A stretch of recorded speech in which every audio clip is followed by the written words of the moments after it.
Losing time, I'm fading fast. I just wanna make it last. Try to let go of the past. I close my eyes, embrace the blast. Sleepless nights and headaches stack. Restlessness to hell and back. What's my purpose? What do I grab? A slippery surface, a heart attack. And sometimes you just gotta believe there's something that'll give you relief. There's something that'll have what you need, what you need. We're broken, it's tragic, we're not all elastic, but maybe there's magic, believe you could have it. And I know of sadness, the anxious and panic, the infinite vastness of all that is blackness.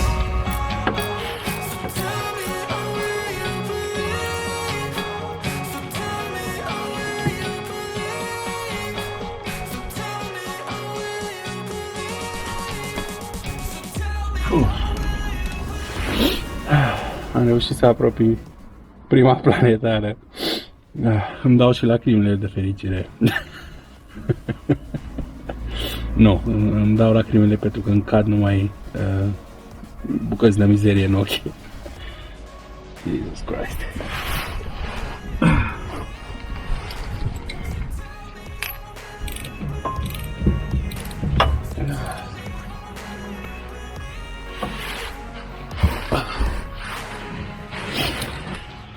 Când vedeți că mai au câte o pauză, ceva, nu e că am obosit și doar îmi reglez cuplu aici, știi că se strânge la cuplu chestia asta și de-aia. Ia-mi-și pula.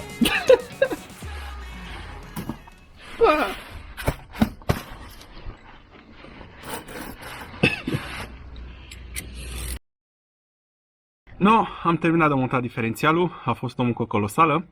Acum sunt curios să văd dacă merge sau nu. Prima cheie, hai să vedem ce se întâmplă, dacă sare de pe capre sau nu. Bun.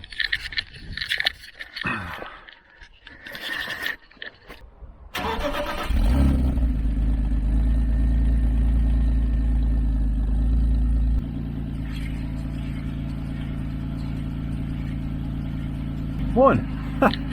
Pare că merge. Momentan să învârt ambele roți, nu văd să crape nimic pe acolo, nu scapă ulei. Vedem imediat când ieșim cu ea pe drum.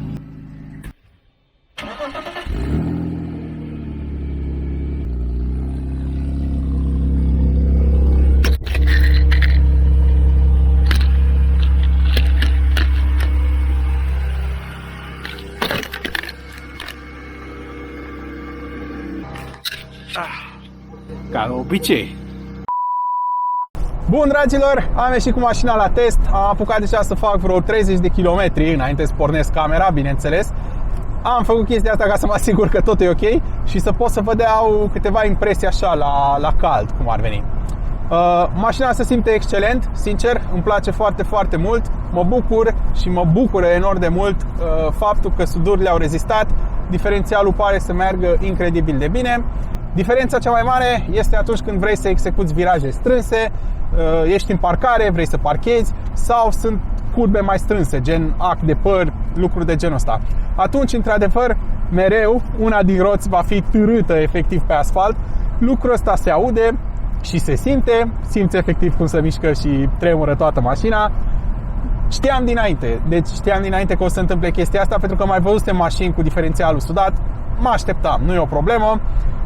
Un alt dezavantaj este acela că a trebuit să dezactivez sistemele de ABS și ESP, deoarece roțile se învârt ambele deodată, da? Fiind diferențialul sudat, blocat 100%, ambele roți pe spate se învârt în același timp. Iar lucrul ăsta introducea niște erori în sistemul de ABS și de ESP, care începea să facă tot felul de lucruri dubioase.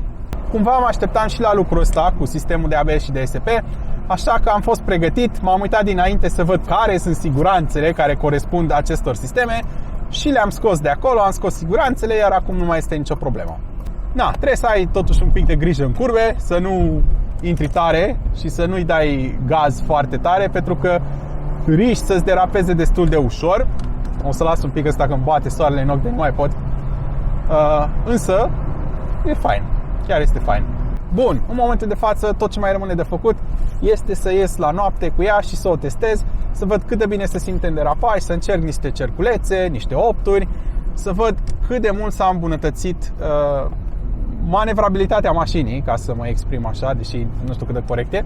Practic la noapte, când e sigur și liber, o să mergem într-un loc în care nu e nimeni și o să testăm un pic diferențialul, să vedem cât de mult s-a îmbunătățit situația când vine vorba de drift. Pentru că înainte era foarte greu să menții un derapaj, nu era deloc predictibilă mașina, mereu derapa doar una din roți, era foarte, foarte nasol. Acum chestia asta ar trebui să dispară și să fie foarte ușor de derapat și foarte ușor de menținut driftul respectiv, foarte ușor de menținut derapajul, da?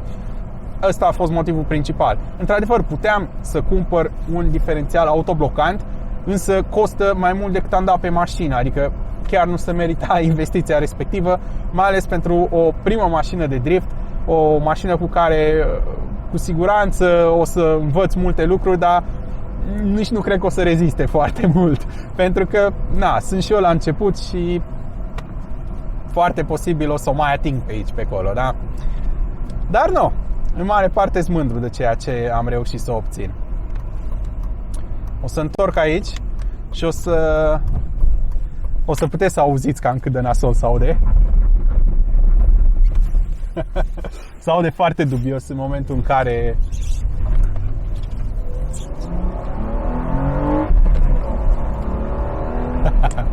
da, deci se simte foarte nasol în momentul în care ai de făcut un viraj de genul ăsta, după cum ați putut vedea.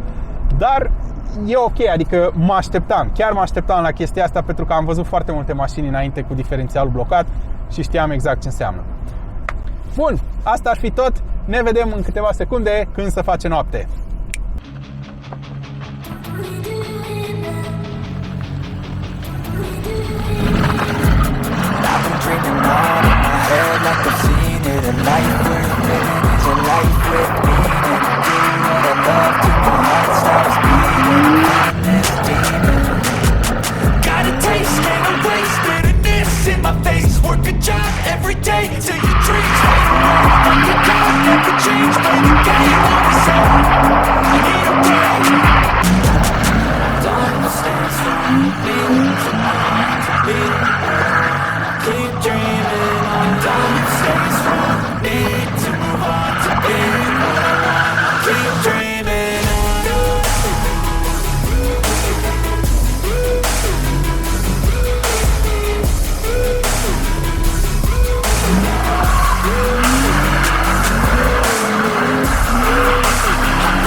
Bun, distracția a fost foarte tare în seara asta, testul a fost excelent, mi-a plăcut la nebunie.